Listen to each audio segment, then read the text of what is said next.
अरमान, बोला था ना टीवी बंद करो। आपा पढ़ रही है ना? जो कि केवल विश्व अमृत के पहाड़ से ही प्राप्त किया जा सकता है। लेकिन रानी परी, हम तो विश्व का अमृत ले आए थे पहाड़ से। अरमान, टीवी बंद करो। अब्बू प्लीज थोड़ी देर और। आप देख रहे हो ना, शबनम आपा पढ़ रही हैं अभी। चलो फौरन बंद करो। शाबाश। शबनम, बेटा एग्जाम कैसे रहे आपके? अच्छे गए अब्बू। कल हिंदी है ना? नहीं अब्बू, कल साइंस है, फिर हिंदी। खूब मन लगा के पढ़ाई करना। सुनिए, आप कपड़े बदल लीजिए, मैं खाना लगा देती हूँ। रजिया, मेरा खाना भी लगा दो, मुझे किसी काम से बाहर जाना है। अभी? हाँ, किसी से मिलना है। किससे मिलने जाना है? वैसे जानता नहीं, अजनबी है, कुछ काम धंधे की बात करना चाहता है। सुनिए, देर मत कीजिए। अल्लाह हाफिज। अल्लाह हाफिज।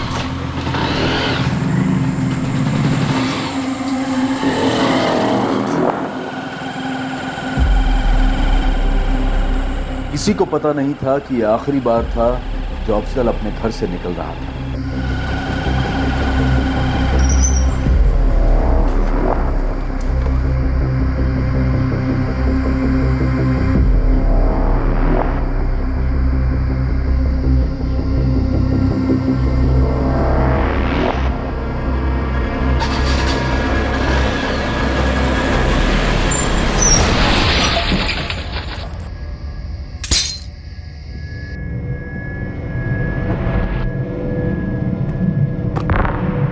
अम्मी, मैं सोने जा रही हूँ। सुबह 5 बजे का अलार्म लगा रही हूँ।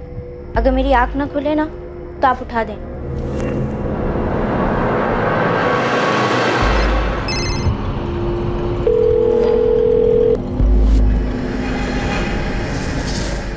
क्या हुआ अम्मी?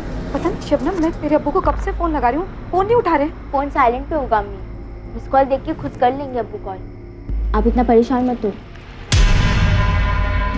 हमने बटुआ चेक किया, लेकिन इसमें कुछ भी ऐसा नहीं मिला जिससे इसकी पहचान हो सके। सर, हो सकता है फोन इसी आदमी का है। जी। फोन लॉक्ड है। अगर कॉलर ने फिर से फोन किया तो पता चलेगा ये आदमी कौन है।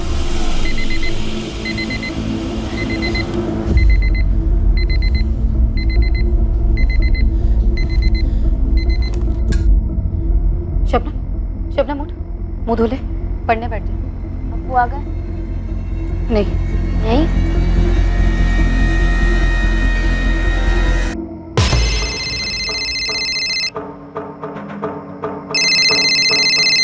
साहब, कोई रजिया है?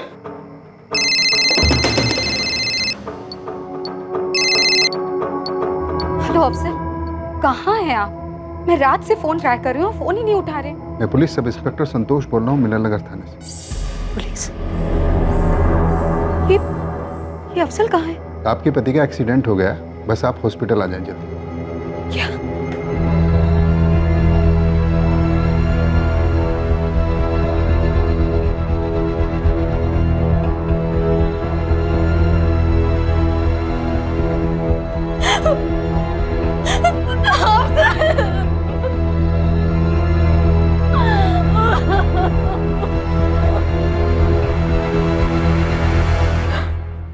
मेरे शौहर अफजल टेलर थे,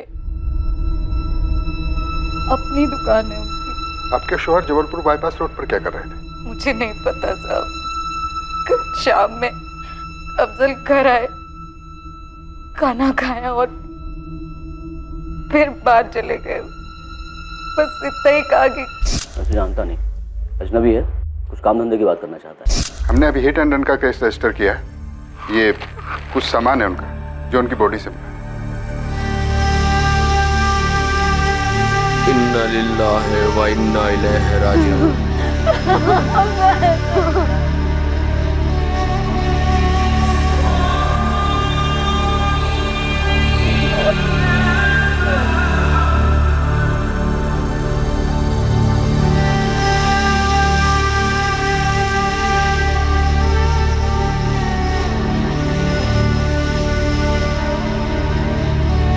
भाभी, अल्लाह हिम्मत दे। मेरा और अफजल का बचपन का साथ था। भाभी, आपको कभी भी किसी चीज की जरूरत हो तो मुझे फोन कीजिए।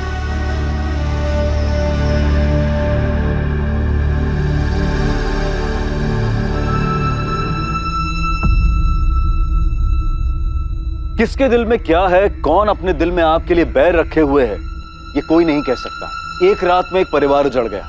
एक रोड एक्सीडेंट में अफजल शेख की ऑन द स्पॉट मौत हो गई, लेकिन उसकी बीवी रजिया शेख को यह शक था कि उसे मारा गया है। क्या यह सिर्फ एक वहम, सिर्फ एक रोड एक्सीडेंट था या फिर एक मर्डर? साहब, मुझे लगता है कि अफजल उस रात जिस अजनबी आदमी से मिलने गए थे, उसने जानबूझकर उन्हें कुचल दिया। लेकिन अभी तो एक्सीडेंट ही लग रहा है। पोस्टमार्टम में कुछ आया नहीं। जहाँ एक्सीडेंट हुआ वहाँ CCTV नहीं था, पर किसी ने कुछ देखा नहीं, कुछ बताया नहीं। आपका कहना है वो अजनबी था, पहली बार मिलना। आपके पति के कॉल रिकॉर्ड्स में भी कुछ नहीं मिला, तो भला अजनबी ऐसा क्यों करेगा? साहब, ये आप पता लगाइए। मेरे पति की किसी से कोई दुश्मनी नहीं थी। दुश्मनी नहीं थी तो कोई मर्डर क्यों करेगा? जरा सोचिए इस बारे में। कत्ल ना से एक्सीडेंट तो है, और मैं चाहती हूँ कि ये जिस किसी ने भी किया है, उसे कड़ी से कड़ी सजा मिले।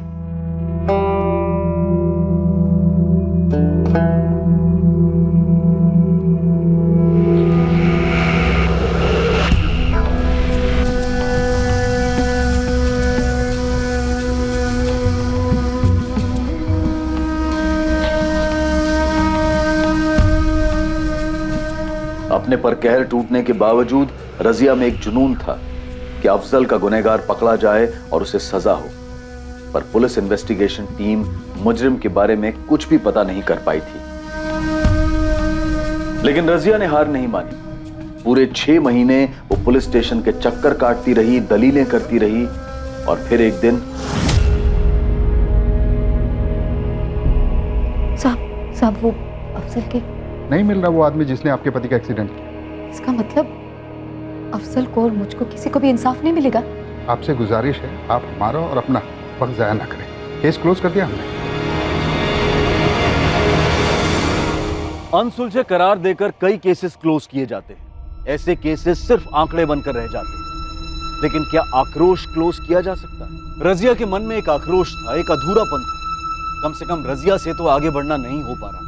और फिर अफजल को खोने के पूरे 3 साल के बाद एक ऐसा वाकया हुआ जिससे इस क्लोज्ड केस की तकदीर फिर से खुल गई।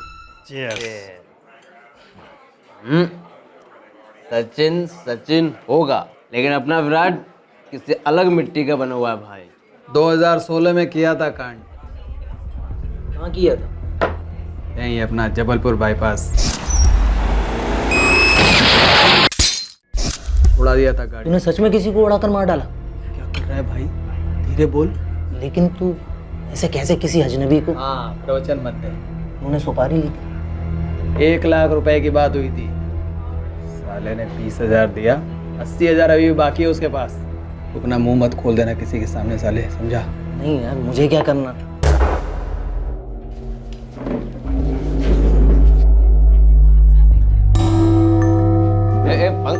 भाई अरे यार बबलू आ जा रहे हो यार। बबलू ये तो पार्टी शुरू हुई है। बबलू तू पी। पंकज भाई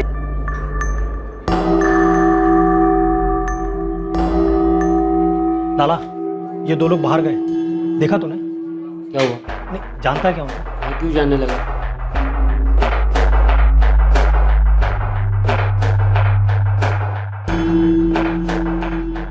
ये इन्फॉर्मेशन कितनी सही है? खबरी के कान कभी धोखा नहीं देते साहब। वो बंदा पक्का सुपारी की ही बात कर रहा था। तूने आगे कुछ की? उस बंदे को ढूंढने की कोशिश की? किया ना साहब। पूरा हफ्ता रोज चील की तरह ठेके पे नजर रखी मैंने, लेकिन वो दोनों बंदे फिर आए ही नहीं। कौन से गैंग के लिए काम करता है? पुलिस के गैंग के लिए। पुलिस का खबरी हूँ। तो उन्होंने कोई कांड किया क्या? कांड नहीं तो अपना काम नहीं। मेरा काम करें लाला, मेरा नंबर ले, और वो दोनों यदि यहाँ दोबारा दिखे ना तो उनकी फोटो खींच, उनका डिटेल निकाल और मुझे बता। लाला ने अभी तक कोई फोन नहीं किया? नहीं किया सर। तो स्केच आर्टिस्ट के साथ बैठकर स्केच बनवा सकता है, जिसे तूने देखा। जो बंदा डींग हाँक रहा था उसका चेहरा तो नहीं देख पाया, लेकिन हाँ ये दोबारा टकरा जाए ना, दिमाग की घंटी जरूर बजेगी। जगह कौन सी बताई जहाँ उसने किसी को कुचला था? जबलपुर बाईपास के पास 2016 में। हम तब के केसेस खंगालेंगे, लेकिन पंकज तूने जिनकी बातें सुनी उन्हें ढूंढना जारी रख। जी साहब। मिश्रा, कातिल आज़ाद घूम रहा है, मतलब केस अनसुलझा रहा होगा और क्लोजर रिपोर्ट फाइल हुई होगी। एक काम करो, तुम और आसमा 2016 में जबलपुर बाईपास पर जितने भी एक्सीडेंट केसेस हुए सबकी फाइल मंगवाओ।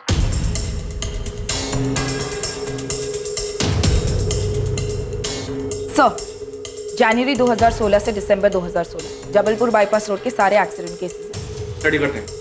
खबरी द्वारा दी गई इस टिप ने एक खोज की शुरुआत की, उस अनसुलझे एक्सीडेंट केस फाइल की खोज जिसकी क्लोजर रिपोर्ट 3 साल पहले ही फाइल हो चुकी थी। बहरहाल नियति इस केस को दोबारा खोलने पर तुली थी। सर, पंकज की टिप से मैच होते हुए 2 केसेस मिले हैं। पहला केस एक अज्ञात औरत का है, वो जबलपुर बाईपास रोड के पास मरी हुई मिली थी, लेकिन उसकी कभी पहचान नहीं हो पाई। दूसरे केस में पहचान हो पाई सर, कोई अफजल शेख था 2 व्हीलर पर। हिट एंड रन का केस रजिस्टर्ड हुआ था पर कभी सॉल्व नहीं हुआ। क्लोजर रिपोर्ट फाइल की गई। गुड। और एक बात सर, इस अफजल की पत्नी रजिया शेख ने स्टेटमेंट दिया है कि अफजल उस रात को किसी अजनबी से मिलने के लिए जा रहा था। उसने कहा सर कि उसे भी शक है कि एक्सीडेंट का केस नहीं है, किसने मर्डर किया उसके पति का। लगता है वही केस है। इस रजिया शेख को ट्रेस करो। अरमान रुक, टिफिन रखने दे। अब्बू लेट हो रहे हैं। हाँ बेटा आया। चलो। सुनिए, आपका भी टिफिन रेडी है, ले जाओ। हाँ अच्छा सुनो, बाजार से कुछ आना? नहीं कुछ नहीं लाना। अब्बू चलिए। हाँ आप लोग जाओ। बाय बाय अम्मी। बाय बेटा।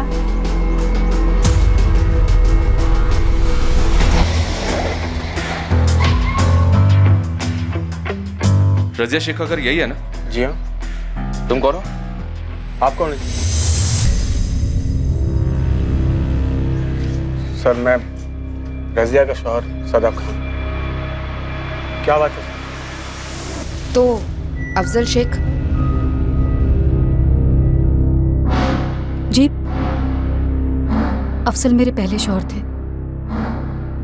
3 साल पहले एक्सीडेंट में उनकी मौत हो गई। कुछ पता चला किसने किया था? आप बच्चे को स्कूल छोड़ने जा रहे हैं?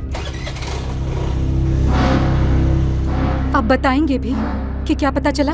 दरअसल एक टिप मिली हमें। अफजल का एक्सीडेंट नहीं था, शायद उसका मर्डर था। मुझे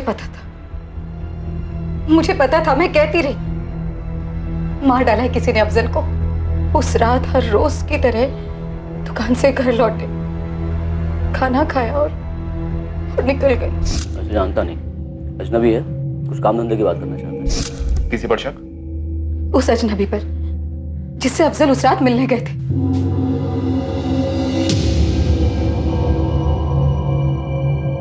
शादाब, आप करते क्या? सर वो मेरी स्टेशनरी की दुकान है। आप दोनों कैसे मिले? हम पड़ोसी थे। अफजल की मौत और मेरी बीवी फातिमा से अलग होने के बाद हम दोनों अकेले हो गए और पिछले साल हमने शादी कर ली। एफआईआर में आपकी एक बेटी का भी जिक्र है, शबनम। तब वो 10वीं में थी, अभी कहाँ कॉलेज गई? शबनम हमारी शादी के खिलाफ थी, तो उसने घर छोड़ दिया, खुद से रहती। मैंने रोका था शबनम को, शादाब ने भी रोकने की कोशिश की, लेकिन शबनम ने नहीं सुनी हमारी। अभी कहाँ रहती हो? जी यहीं जबलपुर में, एक प्राइवेट ऑफिस में अकाउंट असिस्टेंट के तौर पे काम करती हूँ। शबनम का घर का एड्रेस, ऑफिस एड्रेस, उसका मोबाइल नंबर लिख लीजिए।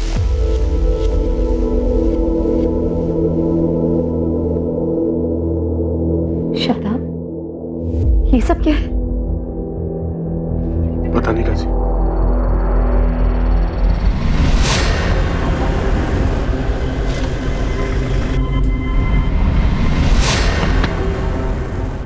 जी, शबनम शेख, अफजल शेख की बेटी। मुझे वो शादाब पसंद नहीं। क्यों? कुछ किया है उसने तुम्हारे साथ? नहीं, ऐसा कुछ नहीं। हम तुम्हारे अब्बू का एक्सीडेंट केस फिर से ओपन कर रहे हैं। हमें शक है कि उनका एक्सीडेंट नहीं हुआ था, कत्ल हुआ था। कत्ल?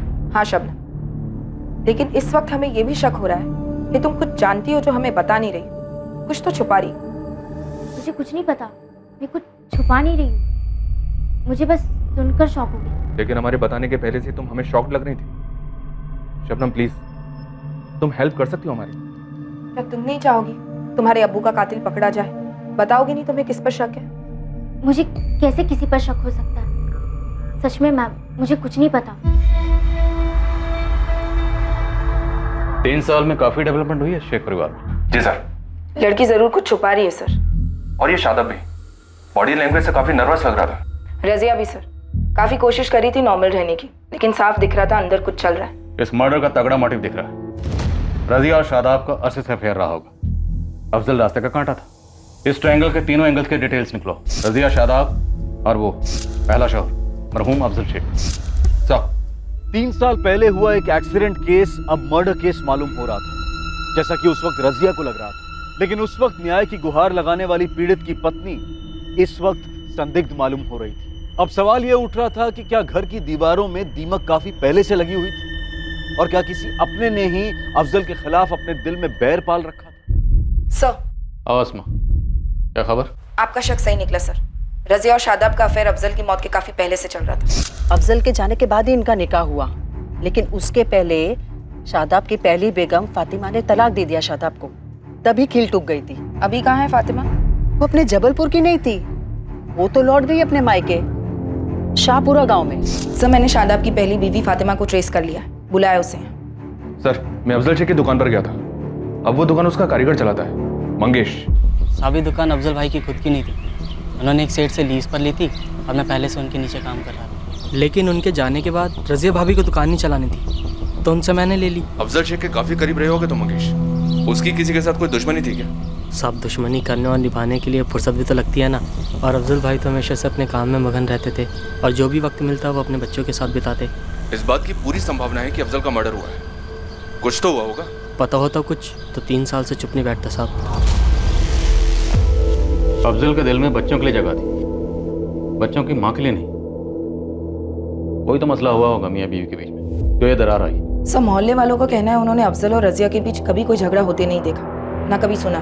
सारे झगड़े चीख चीख के कहाँ होते हैं, वार खामोशी से भी किए जाते। मुझे लगता है अफजल और रजिया के रिश्ते को समझने के लिए हमें पहले शादाब और उसकी बीवी फातिमा को समझना जरूरी है। बुलवाओ तीनों को।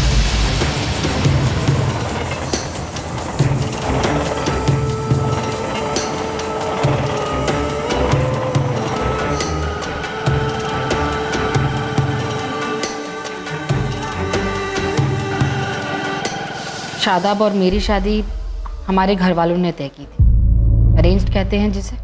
पहले 2 साल जब तक हम बच्चे के लिए कोशिश कर रहे थे, शादाब मुझसे बहुत प्यार करता था, लेकिन जैसे जैसे डॉक्टर जवाब देते गए शादाब बदल गया, या यूं कहिए कि उसने अपना असली चेहरा दिखाना शुरू कर दिया। ये डॉक्टर ने इंदौर वाले स्पेशलिस्ट का नंबर दिया है। इस डॉक्टर का नाम भी पहले वाले डॉक्टर ने दिया था और उस डॉक्टर का नाम भी किसी न किसी ने दिया था। सभी दूसरे डॉक्टर का नाम ही दे रहे हैं और हम पानी की तरह पैसा बहा रहे हैं, लेकिन हमको बच्चा क्यों नहीं दे रहा? अल्लाह ना करे, अभी हमारी उम्र ही क्या है? हाँ, आप ऐसे उम्मीद मत खोइए, हम और एक बार कोशिश करेंगे ना। फातिमा, आज के बाद इस घर में बच्चे का जिक्र तक नहीं होगा। मैं एक बार और कोशिश कर हार का मुंह नहीं देखना चाहता। खुदा के वास्ते मुझे थोड़ा सुकून दे दो बस। एक तो बच्चा नहीं होने का टेंशन था और दूसरी तरफ मेरा बिजनेस भी डाउन था, काफी डाउन था। इसलिए मैंने बच्चे के बारे में सोचना ही बंद कर दिया। फातिमा से टोटल दूर हो गया। और रजिया के करीब हो गए, अफेयर शुरू हुआ उसके साथ? शुरुआत दोस्ती से, हमदर्दी से ही सर। फातिमा, तुम मेरे घर जाओ और शबनम का होमवर्क चेक करो, मुझे शादाब से जरूरी बात करनी है। क्या कहना आपको? इंदौर के डॉक्टर से एक बार बात क्यों नहीं कर लेते तुम? शादाब, देखिए फातिमा कितनी कोशिशें कर रही है, अगर अल्लाह में आने चाहिए। अल्लाह में आप फैसला कर चुके हैं रज़िया। जबलपुर के सबसे बड़े डॉक्टर जोशी मुझे बोल चुके हैं, दुनिया इधर की उधर हो जाए लेकिन फातिमा मां नहीं बन पाएगी। या अल्लाह, तुमने ये बात फातिमा को बताई है? बताई है, घुमा फिरा कर, साफ लफ्जों में नहीं बताई। ये हो कभी मां नहीं बन सकती, मेरी हिम्मत नहीं होती उससे बताने की। और आप भी खुदा के वास्ते उसे कुछ मत बताना, वरना वो खुद को मेरी गुनहगार समझेगी, सर पर बैठेगी।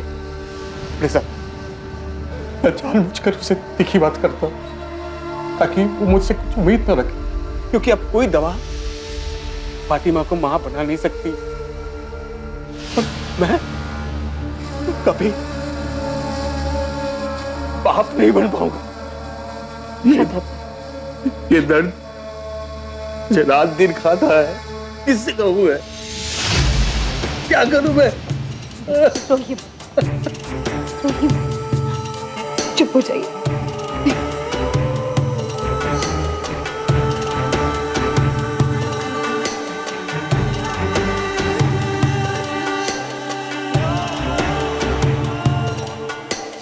उस दिन हमारे बीच एक कड़ी, एक डोर बंद गई, दोस्ती और हमदर्दी के परे। उसके बाद क्या हुआ? हम मिलने लगे, पहले पहले मोहल्ले के बाहर। और तुम्हें भनक कब लगी? कभी नहीं। मैं तो रजिया को अपनी आपा समझती थी। पकड़े कैसे गए? अफजल ने हमें रंगे हाथ पकड़ लिया।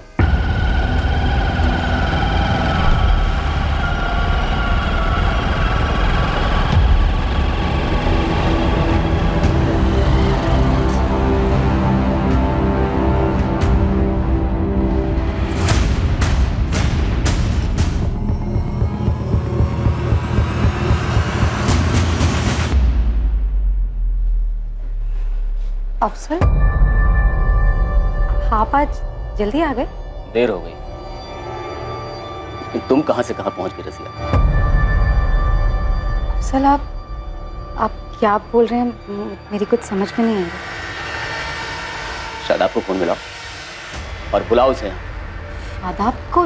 लेकिन क्यों? क्यों? रजिया, ये सवाल अपने आप से पूछो, क्यों? शादाब को फोन कर और बुलाओ उसे यहां।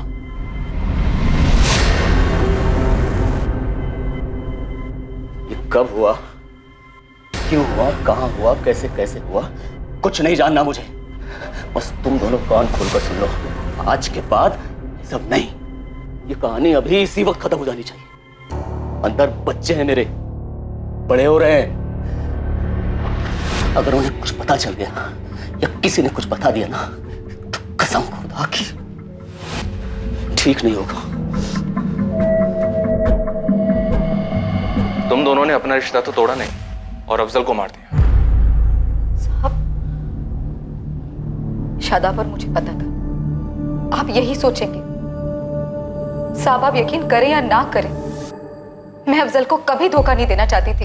ये डायलॉग हफ्ते में कम से कम 2 बार तो हम सुनते हैं रजिया। कत्ल का प्लान कैसे बनाया वो बताओ। साहब, कोई प्लान नहीं बना। अफजल ने मुझे घर में बंद करके रखा था। एक तरीके से ये मेरे लिए अच्छा ही था। मैंने शादाब से पूरी तरह बातचीत बंद कर दी। शादाब ने भी कोई कोशिश नहीं की।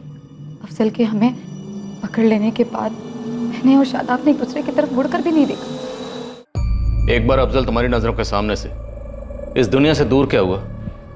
तुम और रजिया फिर से पास आ गए, एक हो गए। हम एक जरूर हुए सर, पर अफजल को मारकर नहीं। मैं भला अफजल जैसे अच्छे इंसान का कत्ल क्यों करता? वो बहुत ही अच्छा इंसान था सर। और आप ही बताइए, कौन आदमी अपनी बीवी और पड़ोसी की ऐसी हरकत बर्दाश्त करता? उसने न सिर्फ खुद की और अपने घर की इज्जत का सोचा, बल्कि उसने मेरे खानदान की इज्जत का भी सोचा। इसलिए सर, मेरे दिल में उसके लिए बड़ी इज्जत है। अफजल के इंतकाल को 1 हफ्ता भी नहीं हुआ कि रजिया और शादाब का अफेयर फिर से शुरू हो गया, और इस बार मैंने दोनों को रंगे हाथों पकड़ा। उसी दिन मैं अपने मायके चली गई और हम दोनों का तलाक हो गया। तुम्हें लगता है कि शादाब ने अफजल को मरवाया? नहीं, मुझे नहीं लगता शादाब इतना गिर सकता। लेकिन वो कहते हैं ना, प्यार में इंसान अंधा हो जाता है। क्या पता इंसानियत भी अंधी हो जाती होगी। अफजल, शादाब और रजिया के बारे में पुलिस ने हर मुमकिन, हर छोटी से छोटी जानकारी हासिल की, पर कहीं भी वो कड़ी नहीं मिल पा रही थी जो शादाब और रजिया को अफजल के कत्ल से जोड़े। ये खबरी की टिप से एक अनसुलझे एक्सीडेंट केस को फिर से खोला गया, लेकिन पुलिस के हाथ कुछ नहीं लग रहा था। क्या ये अनसुलझा केस अनसुलझा ही रहने वाला था, या फिर पुलिस के हाथ कोई ऐसा सुराग लगने वाला था जो इस केस को नई दिशा देता?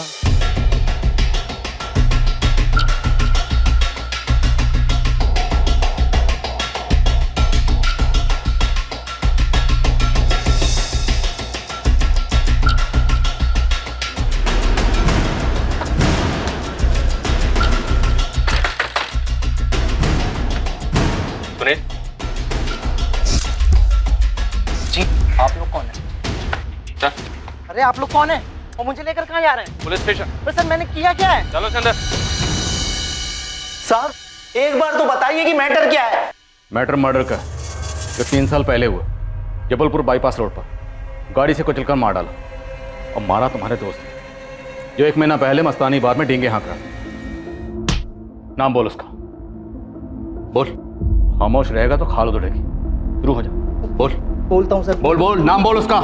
धर्मेंद्र नाम है उसका, खुद की टैक्सी है, यहीं बहादुर नगर में रहता है सर। बहादुर नगर? सर बहादुर नगर में तो शादाब की स्टेशनरी की दुकान है। धर्मेंद्र को अफजल की सुपारी किसने दी? माँ कसम खा के कह रहा हूँ, मुझे कुछ नहीं मालूम। धर्मेंद्र ने मुझे आगे कुछ नहीं बताया था। धर्मेंद्र इस वक्त कहाँ होगा? घर पर होगा साहब। फोन में ला से और बोल अभी के अभी तो उसको मिलने उसके घर पर आ रहा है।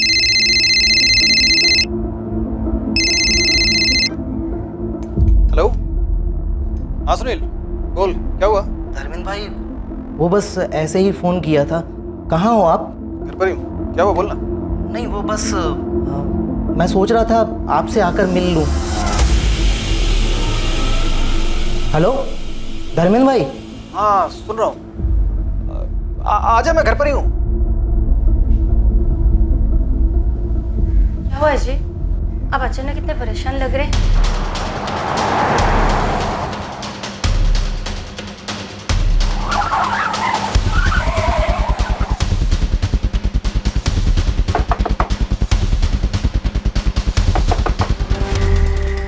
जी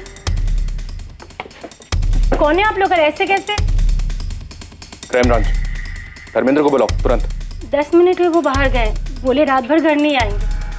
क्या हुआ है? क्या किया उन्होंने? मर्डर। क्या? 3 साल पहले उसने एक आदमी का मर्डर किया था। वो अगर तुम्हें फोन करता है तो तुम सीधे सीधे हमें फोन करके बताओगे, समझ में आया? सर धर्मेंद्र अंदर नहीं, जैसे वो आपको कांटेक्ट करे इस नंबर पे आप हमें फोन करके बता दीजिए। ये धर्मेंद्र शहर छोड़ने की पूरी कोशिश करेगा, हम उसे भागने नहीं दे सकते। शहर की हर जगह सील करवा दो। जी सर, मैं सारे थाने, एयरपोर्ट और बस स्टैंड पर हाई अलर्ट की रिक्वेस्ट भेज देती हूँ। और सर ये धर्मेंद्र का फोटो सर्विलेंस पर डाल दो, कॉल कर सकता हूँ।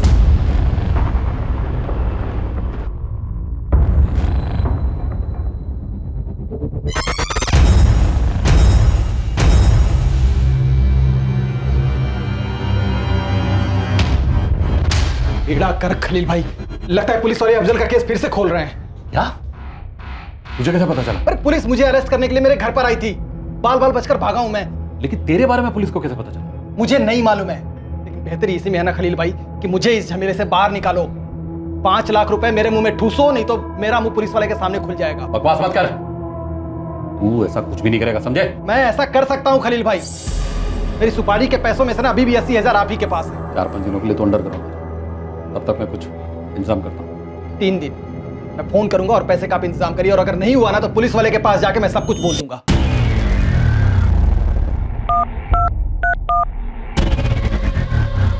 हेलो, खलील बोल रहा हूँ। हाँ क्या हो रहा खलील? पुलिस अफजल का केस दोबारा खुलवा रही है। धर्मेंद्र को उठाने के लिए उसके घर गई थी, लेकिन वो बच के निकल गया। ये कब हुआ? और पुलिस वालों को धर्मेंद्र के बारे में कैसे पता चला? मुझे कुछ नहीं पता।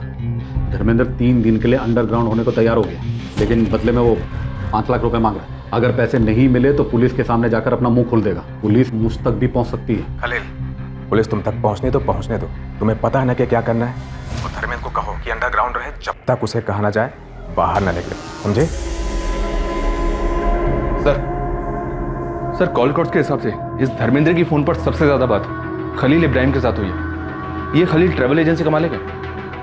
तुरंत सर। हाँ पंकज, ये धर्मेंद्र जो है चाय की टपरी पे काफी बैठता है, और ये टपरी शादाब की दुकान के जस्ट बगल में है। देख लो साहब, कुछ तो कनेक्शन दिखता है। सर पंकज कह रहा है कि शादाब का इस धर्मेंद्र के साथ कोई कनेक्शन हो सकता है। पक्का होगा। उठाओ शादाब को। लगता है इस केस की सही क्लोजर रिपोर्ट बनाने का वक्त आ गया। 6 साल धर्मेंद्र मेरे यहाँ ड्राइवर था, फिर उसने 2 साल पहले लोन से टैक्सी खरीदी, मेरी नौकरी छोड़ दी और अभी खुद का बिजनेस चलाता है। तो फिर वो तुम्हें बार बार फोन क्यों लगाता रहता है? वो इसलिए कि वो अपना लोन नहीं चुका पा रहा था, उसे अपनी नौकरी वापस चाहिए। उसे 80,000 वापस चाहिए थे। जी? अफजल के मर्डर की सुपारी 80,000 बैलेंस। कौन अफजल? कैसा कत्ल? कौन सी सुपारी? और सर ये सब आप मुझे क्यों बोल रहे हैं? सुपारी तुमने दी थी खलील। तुमने कहा धर्मेंद्र ने 2 साल पहले नौकरी छोड़ दी थी।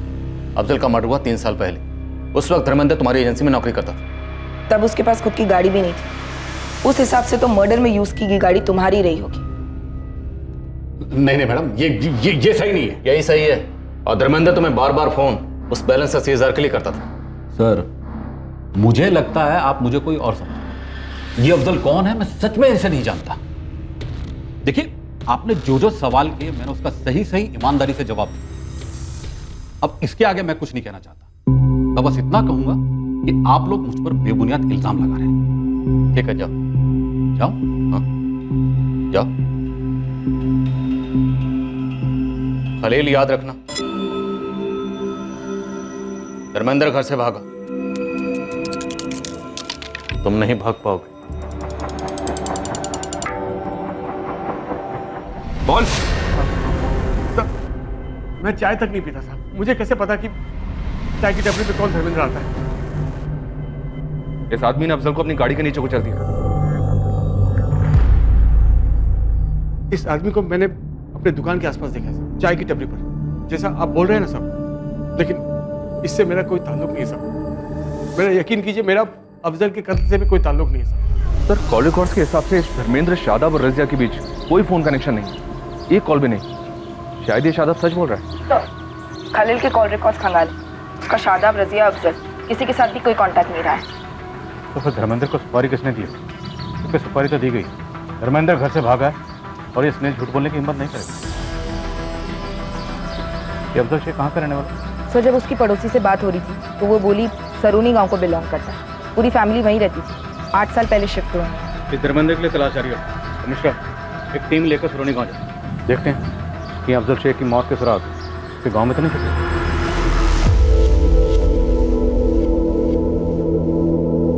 शादाब, मुझसे रहा नहीं जा रहा, मुझे आपसे कुछ पूछना है। क्या पूछना? क्या आपने अफजल को मरवाया है? क्या तुम्हें वाकई में ऐसा लगता है कि अफजल का कत्ल मैंने करना है? मेरी आंखों में आंखें डालकर अपना सवाल पूछो रज़िया। मेरी तरफ देखो, क्या ये आंखें खूनी की लगती है? अफजल की खूनी की? मैंने किसी को सुपारी वाली नहीं थी रज़िया। तकदीर का लिखा जो होना था बस वो होता गया। मेरे बात का यकीन कर।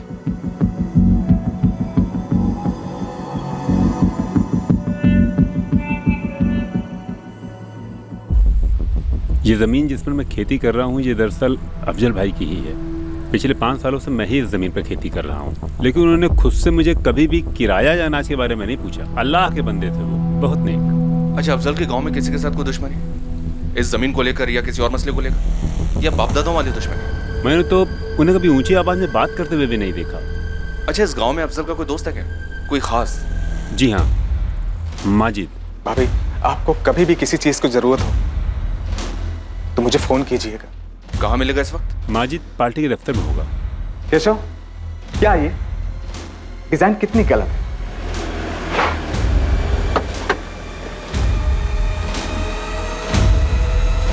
सुनिए जी, कहिए। माजिद सिद्दीकी। मैं ही हूँ। आप कौन? अफजल जैसा दोस्त नहीं था, बहुत याद आती है सर। साथ ही पढ़ाई की, साथ ही बड़े हुए थे। यहाँ गांव में अफजल का किसी के साथ कोई झगड़ा, कोई पुरानी दुश्मनी? सर, अभी तक तो आपको गांव वालों से मालूम पड़ ही गया होगा। मेरा दोस्त बहुत शरीफ बंदा था, लेकिन जबलपुर में कुछ हुआ हो तो वो मुझे नहीं पता। रजिया के बारे में जानते हो तुम? अफजल की मौत के बाद मैंने रजिया भाभी को फोन किया था। हेलो, अस्सलाम वालेकुम। वालेकुम सलाम। आप कौन बोल रहे हैं? जी, मैं शादाब बोल रहा हूँ। ये नंबर तो रजिया भाभी का है ना? जी हाँ, मैं रजिया का शौहर। ओह, रजिया भाभी ने शादी कर ली? मैं आपको बाद में फोन करता हूँ। बस मलाल इस बात का है कि ये फोन रजिया भाभी की तरफ से नहीं आया, पर ठीक है, अल्लाह की ही मर्जी। चलो इसी बहाने कम से कम शबनम और अरमान को बाप का साया तो मिला। लेकिन बेटी शबनम रजिया और शादाब के साथ नहीं रहती। इस बारे में तो मुझे मालूम ही नहीं। क्या अफजल ने आपको कभी रजिया और शादाब के नाजायज रिश्ते के बारे में बताया? नहीं सर, उसने कभी नहीं बताया। और अभी तो आपने कहा कि अफजल आपका जिगरी दोस्त था। हाँ, मुझे तो ये लग रहा था कि मेरा एक अच्छा दोस्त है, पर अब मुझे एहसास हो रहा है सर कि उसने कभी मुझे अपना नहीं माना, पर मेरे लिए वो आज भी दोस्त रहेगा।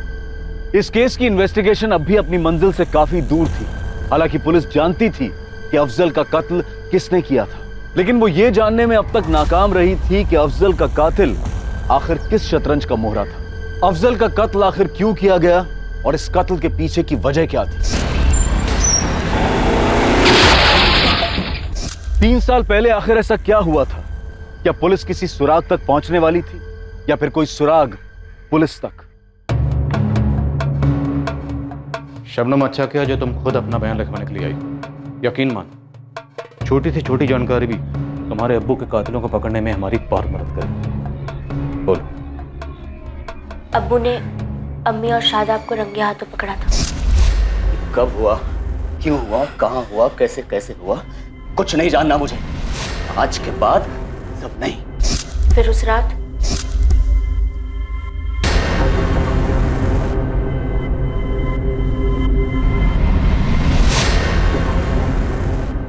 अब्बू को ऐसे रोते हुए मैंने कभी नहीं देखा था। वो इतना प्यार करते थे अम्मी से। और अम्मी ने क्या किया? पहले अफेयर, फिर अब्बू के मौत के बाद शादाब से शादी। अम्मी और शादाब को खुश देखा और उनकी खुशी मुझसे देखी नहीं जाती थी, क्योंकि मुझे लगता है उन्होंने ही अब्बू को हटाया अपने रास्ते से। तुम्हें लगता है कि मैं यकीन के साथ तो नहीं कह सकती, ये मेरी सोच है, लेकिन अब्बू की मौत की सच्चाई मैं नहीं जानती।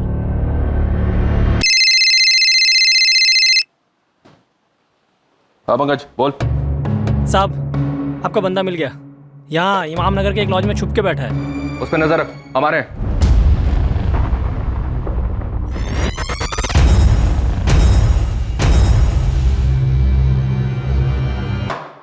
पहले बोल, सुपारी किसने दी? मेरे मालिक खलील इब्राहिम ने। अफजल शेख नाम है इसका, गाड़ी से उड़ाना, एक्सीडेंट लगना चाहिए। एडवांस 20,000, बाकी के 80,000 काम होने के बाद। मैं उससे मिलने उसके दुकान पर गया था, दर्जी की दुकान पर। मंगेश, दुकान संभालने में खाना खा के आता हूँ। अफजल भाई, अब सलाम। सलाम। माफ कीजिए, मैंने आपको पहचाना नहीं। जी, दरअसल मेरा नाम बाला है।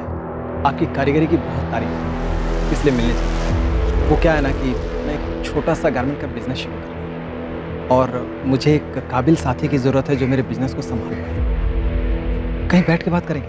भाई साहब, क्या है कि वो मैं भी खाना खाने घर जा रहा था, उसके बाद एक अर्जेंट डिलीवरी है, शाम को मिले। शाम को तो मेरी 4-6 मीटिंग्स हैं, लेट हो जाएगा। अंधेर रात को 10 बजे मिलेंगे? रात को 10 बजे बहुत लेट नहीं हो जाएगा? प्रॉब्लम है? नहीं, प्रॉब्लम नहीं है कोई। हाँ तो फिर ठीक है ना, अपना वो जबलपुर बाईपास के पास जो फर्स्ट एग्जिट है ना, वहीं पर मिलते हैं रात को 10 बजे। चलिए ठीक है, फिर 10 बजे मिलते हैं बाईपास।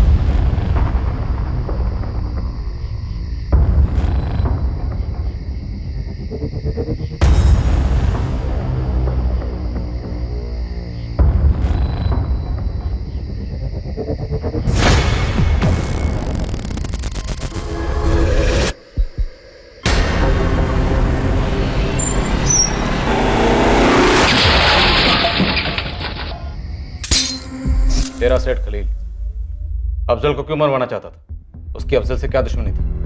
मुझे उसने कभी कुछ नहीं बताया सर। मेरी अफजल से कोई दुश्मनी नहीं थी, मैं तो उसे जानता भी नहीं था सर। अगर अफजल को जानता नहीं था तो मरवाया क्यों से? मैं नहीं चाहता था सर, ये कांड मुझसे करवाया गया। मैं किसी और ने सुपारी थी? हाँ। मेरे एक दोस्त ने। कौन दोस्त?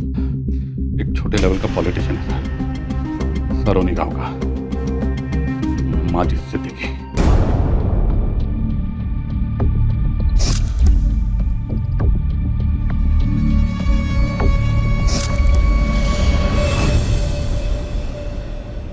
अफजल मेरा सबसे अच्छा दोस्त था, शायद इकलौता। लंगोटिया यार थे सर। हम सब कुछ साथ में करते थे। हमने गांव में किराने की दुकान भी खोली, हमारा धंधा चल निकला। अफजल एक दिन बोला कि वो ज़िंदगी में कुछ बड़ा करना चाहता है, तो 2011 में वो जबलपुर के लिए चला गया, पार्टनरशिप तोड़ के। बिजनेस टूटा, लेकिन हमारी दोस्ती फिर भी कायम थी सर। गांव वाले मिसालें दिया करते थे हमारी दोस्ती की। जबलपुर जाने के बाद भी हम लोग टच में तो थे, लेकिन पहले जैसे नहीं। वाकई अफजल मेरी हिम्मत है सर। अगर अफजल तुम्हारी हिम्मत था तो उसे मरवाया क्यों? रजिया ने कहा था उसे मरवाने के नहीं। इलेक्शन जोक लग रहा तुझे? तू राजवीर सिंह जी के खिलाफ पंचायत का चुनाव लड़ना चाहता है। पूरा गांव राजवीर जी को वोट करेगा। तेरे अम्मी अब्बू, मेरे अम्मी अब्बू, सभी। मतलब तुझे सिर्फ एक वोट मिलेगा, वो भी तेरा। मतलब तेरा भी वोट नहीं मिलेगा मुझे? यही दोस्ती है तेरी? अरे यार, अब तू देख ड्रामा कर रहा है खाम का। अफजल, क्या जिंदगी में तू ही सिर्फ आगे बढ़ सकता है, मैं नहीं? देखना, इस पूरे इलाके में मेरे नाम का डंका बजेगा। कुछ करके दिखाऊंगा यार। हाँ भाई, दिखा लेना यार। मैं पेड़ पर चढ़ने की कोशिश कर रहा हूँ, तू डाली पकड़ेगा तो मैं गिरूंगा नहीं। देख माजिद यार, मुझे इन सब में मत घसीट। और तुम इलेक्शन हार गए। सर, मुझे इलेक्शन हारने का कोई गम नहीं, लेकिन कुछ ऐसा हुआ जिससे मेरा फ्यूज उड़ गया। और माजिद, काम में दामाद के पैसे भी जब्त करवा दिए। अरे मैंने कहा था कोई वोट करने वाला नहीं है। यहाँ तक कि मेरे घर वालों ने भी राजू जी को वोट दिया है। छोड़ ना यार, वो तो मैं अगली बार जीत जाऊँ। लेकिन ये बता बे कि तूने वोट दिया कि नहीं? देखिए यार, सही बताऊं तो नहीं दिया। क्यों नहीं दिया? यार बुरा मत मानना, एक पुरानी कहावत है, किसी गधे को अगर नदी किनारे छोड़ दिया जाए तो पानी तो खुद पी लेगा, लेकिन कभी घोड़ा नहीं बोलता। खंजर की तरह चुप गई थी अफजल की बात मेरे दिल में। मेरे लिए इतना बैर, ये बात अटक गई थी मेरे जहन में। मैंने इतना गुस्सा, इतनी नफरत किसी से नहीं की थी जितना मैं अफजल से करने लगा था। मुझे बदला चाहिए था सर। ये बदला तुमने 1 लाख में खरीदा खलील से, जिसे 20,000 में दिलवाया धर्मेंद्र से। माजिद, जो दोस्त मुंह पर सच बोल दे उसके दिल में बैर नहीं होता। बैर अफजल के दिल में नहीं था, बैर तुमने पाल रखा था अपने दिल में अफजल के लिए।